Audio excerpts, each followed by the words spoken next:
ज्ञान वाणी का नव उपहार, पहुंची शिक्षा के द्वार, पढ़े लिखे और बने कुशल, ज्ञान वाणी का उद्देश्य सफल। ज्ञान वाणी। नमस्कार श्रोताओं, स्वागत है आप सभी का हमारे शिक्षाप्रद और लाभप्रद कार्यक्रम साप्ताहिक ज्ञान पत्रिका में। आज के अंक में आपके साथ हूँ मैं हरप्रीत कौर। तो चलिए आपको देते हैं इग्नू से संबंधित मुख्य जानकारियाँ संक्षेप में। इग्नू ने आमंत्रित किए बिजनेस प्लान कंपटीशन के लिए आवेदन। इग्नू ने बढ़ाई असाइनमेंट जमा करने की अंतिम तारीख। इग्नू के छात्र कर सकेंगे 31 मई तक अपने प्रोजेक्ट सबमिट। और इग्नू के जुलाई सेशन के लिए री रजिस्ट्रेशन प्रक्रिया शुरू। आप सुन रहे हैं साप्ताहिक ज्ञान पत्रिका सिर्फ ज्ञानवाणी FM 105.6 मेगाहर्ट्ज पर। इंदिरा गांधी राष्ट्रीय मुक्त विश्वविद्यालय के national centre for innovation in distance education के अंतर्गत इंस्टीट्यूशंस इनोवेशन काउंसिल द्वारा बिजनेस प्लान कंपटीशन 2024 के लिए आवेदन आमंत्रित किए गए हैं। भारत सरकार के विकसित भारत एट 2047 और आत्मनिर्भर भारत के उद्देश्यों को ध्यान में रखते हुए इग्नू के छात्रों और पूर्व छात्रों के लिए इस कंपटीशन का आयोजन किया जा रहा है। इस प्रतियोगिता में भाग लेने के इच्छुक छात्रों को अपने इनोवेटिव बिजनेस आइडियाज और स्टार्टअप प्लान्स ईमेल के माध्यम से 15 मई 2024 तक भेजने होंगे। इसके लिए ईमेल आईडी है ncide@ignu.ac.in। इग्नू में जून 2024 के टर्म एंड एग्जाम के लिए असाइनमेंट जमा करने की अंतिम तारीख को आगे बढ़ा दिया गया है। अब छात्र 15 मई 2024 तक अपने असाइनमेंट्स जमा कर सकते हैं। ध्यान रहे कि बिना असाइनमेंट जमा किए छात्र टर्म एंड एग्जाम में बैठने के लिए एलिजिबल नहीं हो पाएंगे। असाइनमेंट जमा करने से संबंधित सारी जानकारी आप इग्नू की ऑफिशियल वेबसाइट www.ignu.ac.in से प्राप्त कर सकते हैं। इसी संबंध में जानकारी देते हुए रीजनल सर्विसेज डिवीजन से deputy director doctor Vinita Katiyar ने हमें बताया, विद्यार्थियों के लिए एक महत्वपूर्ण सूचना। जून 2024 टर्म एंड एग्जामिनेशन के लिए असाइनमेंट सबमिशन की अंतिम तिथि 15 मई 2024 हो गई है। जिन विद्यार्थियों ने अपने असाइनमेंट्स अभी तक सबमिट नहीं किए हैं वो अपने हैंड रिटन असाइनमेंट अपने स्टडी सेंटर पर सबमिट कर सकते हैं। अधिक जानकारी के लिए आप अपने रीजनल सेंटर या स्टडी सेंटर से कांटेक्ट कर सकते हैं। तो ध्यान रखें, 15 मई 2024 आपका असाइनमेंट सबमिशन की अंतिम तारीख है। इंदिरा गांधी राष्ट्रीय मुक्त विश्वविद्यालय के जून 2024 के टर्म एंड एग्जाम के प्रोजेक्ट सबमिशन के लिए गाइडलाइंस जारी कर दी गई हैं। इग्नू के छात्र 31 मई 2024 तक ऑनलाइन मोड में अपने प्रोजेक्ट, डिसर्टेशन, इंटर्नशिप रिपोर्ट और प्रैक्टिकम फाइल्स जमा करा सकते हैं। इग्नू ने छात्रों को सहूलियत देने के उद्देश्य से ऑनलाइन मोड इंट्रोड्यूस किया है। इस विषय में अधिक जानकारी आप onlineproject.ignu.ac.in से प्राप्त कर सकते हैं। हम छात्रों से अनुरोध करते हैं कि वे इस लिंक पर टर्म एंड असाइनमेंट व सिनॉप्सिस आदि अपलोड ना करें।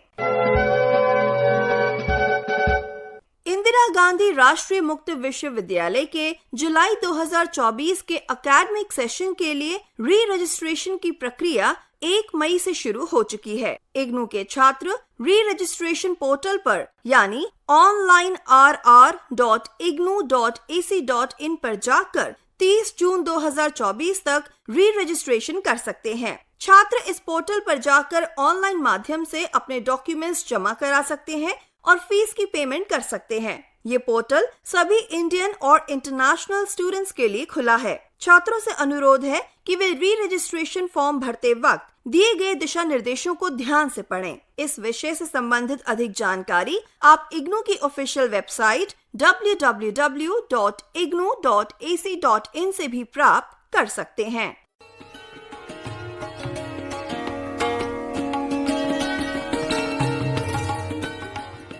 इंदिरा गांधी राष्ट्रीय मुक्त विश्वविद्यालय जल्द ही जुलाई 2024-25 शैक्षणिक सत्र के लिए दूरस्थ और ऑनलाइन शिक्षण कार्यक्रमों के लिए आवेदन स्वीकार करना शुरू कर रहा है। अधिक जानकारी के लिए आप इग्नू की वेबसाइट लॉगिन कर सकते हैं। वेबसाइट है www.ignu.ac.in।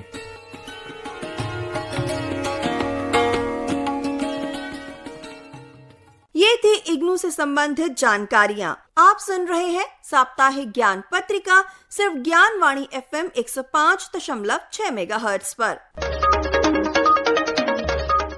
श्रोताओं, अब आप सबके लिए और हम सबके लिए एक जरूरी सूचना। सबसे जरूरी काम मतदान। देश को सपोर्ट करते हैं, इसीलिए वोट करते हैं। बड़ी जोर शोर से तैयारियां चल रही हैं आपके स्वागत के लिए। इलेक्शन का दिन मतलब छुट्टी नहीं, ड्यूटी का दिन। सोशल मीडिया, मौज मस्ती सब बाद में, पहले ड्यूटी वोटिंग की। वोटर लिस्ट में नाम चेक कीजिए, वोटर सर्विस पोर्टल पे लॉगिन कीजिए। कौन सी डेट, कौन सा बूथ, सब चेक करेंगे, वोट करेंगे। तो जाइए अपनी ड्यूटी निभाइए। ये सिर्फ निशान नहीं, शान है। लोकतंत्र में हमारा भी योगदान है। मेरा वोट मेरी ड्यूटी। मेरा वोट मेरी ड्यूटी। तो एक जिम्मेदार नागरिक की तरह हम सबको मतदान करना चाहिए और सरकार को चुनने में अपनी भागीदारी सुनिश्चित करनी चाहिए।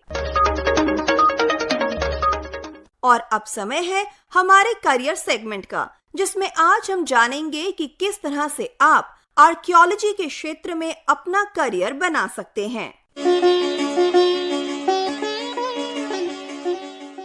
श्रोताओं, आर्कियोलॉजी यानी मानव संस्कृति का साइंटिफिक तौर पर अध्ययन करना। जी हाँ, विज्ञान के माध्यम से प्राचीन वस्तुओं, पुरानी सभ्यता और संस्कृति को समझा जाता है। इंसान जिज्ञासा से भरा प्राणी है। वो ये जानना चाहता है कि कैसे सृष्टि का डेवलपमेंट हुआ है। प्रकृति के रहस्यों को भी खोजना चाहता है। आर्कियोलॉजी विषय में जो एक्सपर्ट काम करते हैं उन्हें हम आर्कियोलॉजिस्ट कहते हैं। अगर आपको भी इतिहास और पुरानी सभ्यताओं में रुचि है तो आर्कियोलॉजी के क्षेत्र में आप अपना करियर बना सकते हैं। इस सेक्टर में करियर की अच्छी अपॉर्चुनिटीज उपलब्ध हैं और वेतन भी अच्छा मिलता है। तो आइए जानते हैं कि कैसे 12वीं करने के बाद आप आर्कियोलॉजी के क्षेत्र में अपना करियर बना सकते हैं। साइंस और आर्ट्स विषय से जुड़े विद्यार्थी इस कोर्स को करने के योग्य होते हैं। इतिहास विषय के साथ अगर आपने 12वीं कक्षा पास की है तो आप इस क्षेत्र में अपना करियर बनाने के लिए आगे बढ़ सकते हैं। 12वीं के बाद आर्कियोलॉजी में ग्रेजुएशन और पोस्ट ग्रेजुएशन कर सकते हैं। दोनों स्तर पर ही कोर्सेज उपलब्ध हैं। अगर आप चाहें तो आर्कियोलॉजी में पीएचडी भी कर सकते हैं, लेकिन इसके लिए साइंस या आर्ट स्ट्रीम से स्नातक की डिग्री आपको लेनी होगी। अगर आप एक अच्छे आर्कियोलॉजिस्ट बनना चाहते हैं तो आपके अंदर कुछ स्किल्स होने चाहिए, जैसे तार्किक सोच, इतिहास का ज्ञान और उसमें रुचि, समाज, संस्कृति और मनुष्य जाति के विज्ञान का ज्ञान, शानदार कम्युनिकेशन स्किल्स और सेल्फ मोटिवेशन। अगर आप आर्कियोलॉजी में पढ़ाई करते हैं तो आप कई क्षेत्रों में अपना करियर बना सकते हैं, जैसे कि यूनिवर्सिटीज में आप लेक्चरर के तौर पर काम कर सकते हैं, रिसर्चर के तौर पर भी काम कर सकते हैं। आप अपनी खुद की बिजनेस एजेंसी या कंसल्टेंसी फर्म भी खोल सकते हैं। Archaeology survey of India, NGO, शिक्षा मंत्रालय, पर्यटन विभाग और संग्रहालय आदि में भी आप अपना करियर बना सकते हैं। आर्कियोलॉजिस्ट की मांग मार्केट में तेजी से बढ़ रही है। आप सरकारी और प्राइवेट संस्थानों से जुड़ सकते हैं और अच्छी कमाई कर सकते हैं। तो ये था हमारा आज का करियर सेगमेंट, जिसमें हमने जाना कि किस तरीके से आप आर्कियोलॉजिस्ट के रूप में अपना करियर बना सकते हैं। आप सुन रहे हैं साप्ताहिक ज्ञान पत्रिका सिर्फ ज्ञानवाणी FM 105.6 मेगाहर्ट्ज पर। अब समय है रोजगार संबंधित जानकारी का। वसंत college for women Varanasi Uttar Pradesh में assistant professor, multitasking staff, lower division clerk और जूनियर असिस्टेंट के पदों के लिए आवेदन आमंत्रित किए गए हैं। आप इन पदों के लिए 2 जून 2024 तक आवेदन कर सकते हैं। अधिक जानकारी के लिए लॉगिन करें www.bwvac.in vasantakfi.ac.in पर। Uttar Pradesh subordinate services selection commission यानी UPSSSC में टेक्निकल असिस्टेंट ग्रुप सी के पदों के लिए आप 31 मई 2024 तक आवेदन कर सकते हैं। अधिक जानकारी के लिए लॉगिन करें upsssc.gov.in पर। हिंदुस्तान उर्वरक एंड रसायन लिमिटेड यानी HURL में manager, engineer, officer, chief manager और असिस्टेंट मैनेजर के पदों के लिए आवेदन आमंत्रित किए गए हैं। आप इन पदों के लिए 20 मई 2024 तक आवेदन कर सकते हैं। अधिक जानकारी के लिए आप ईमेल कर सकते हैं jobs@hurl.net.in पर। तो श्रोताओं, ये थी रोजगार से संबंधित जानकारियां। आप सुन रहे हैं साप्ताहिक ज्ञान पत्रिका। साप्ताहिक ज्ञान पत्रिका में अब समय है हमारे segment history of the week का, जिसमें हम आपको परिचित कराएंगे कुछ महत्वपूर्ण ऐतिहासिक तथ्यों से।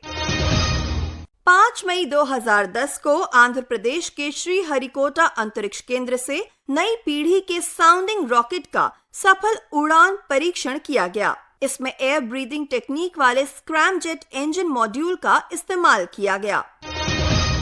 6 मई 1889 को फ्रांस की राजधानी पेरिस में स्थित विश्व प्रसिद्ध आईफेल टावर को आधिकारिक रूप से जनता के लिए खोला गया।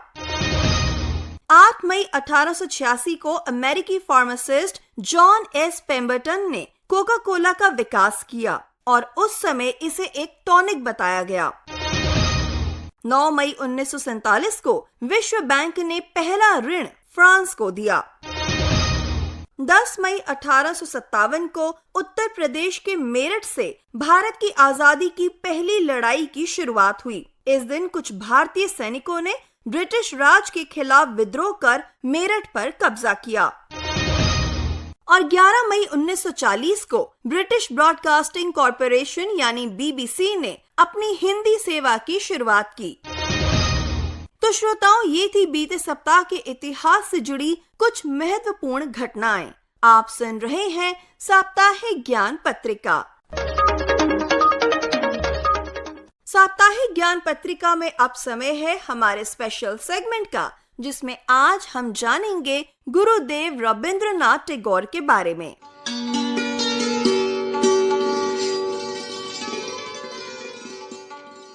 श्रोताओं, आज हम बात करेंगे विश्व विख्यात कवि, साहित्यकार, दार्शनिक और भारतीय साहित्य के नोबेल पुरस्कार विजेता गुरुदेव रविंद्रनाथ ठाकुर की। जी हाँ, उन्हें गुरुदेव के नाम से भी जाना जाता है। वे बांग्ला साहित्य के माध्यम से भारतीय सांस्कृतिक चेतना में नई जान फूंकने वाले युग दृष्टा थे। वे एशिया के प्रथम नोबेल पुरस्कार सम्मानित व्यक्ति भी हैं। वे एकमात्र ऐसे कवि हैं जिनकी 2 रचनाएं 2 देशों का राष्ट्रगान बनी। जी हाँ, भारत का राष्ट्रगान जन गण मन और बांग्लादेश का राष्ट्रीय गान आमार सोनार बांग्ला गुरुदेव की ही रचनाएं हैं। रविंद्रनाथ टैगोर का जन्म 7 मई 1861 को कोलकाता में हुआ था। टैगोर को बचपन में प्यार से रवि बुलाया जाता था। वे अपने भाई बहनों में सबसे छोटे थे। 8 वर्ष की उम्र में उन्होंने अपनी पहली कविता लिखी और 16 साल की उम्र में उन्होंने कहानियां और नाटक लिखना प्रारंभ कर दिया।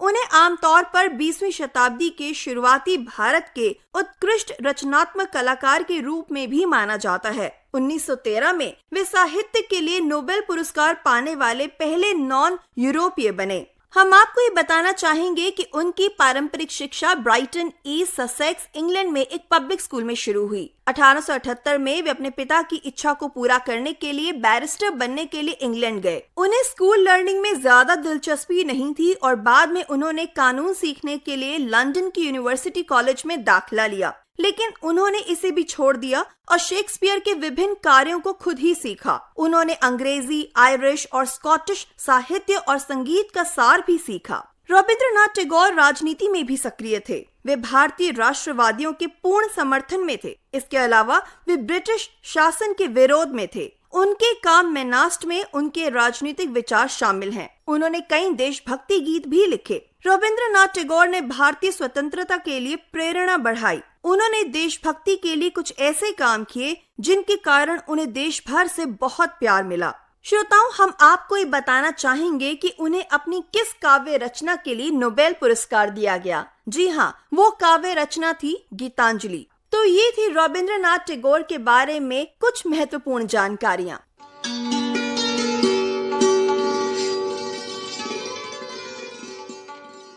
आप सुन रहे थे साप्ताहिक ज्ञान पत्रिका सिर्फ ज्ञानवाणी FM 105.6 मेगाहर्ट्ज पर।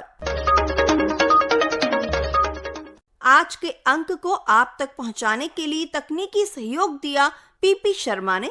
वाचन व आलेख रहा हरप्रीत कौर का। संपादन किया सदन लाल ने और प्रस्तुत करता थे गजेंद्र दिवाकर। आज के इस अंक से मैं आपकी उद्घोषिका हरप्रीत कौर अब आपसे लेती हूँ अनुमति। नमस्कार। ज्ञानवाणी का नव उपहार, पहुंची शिक्षा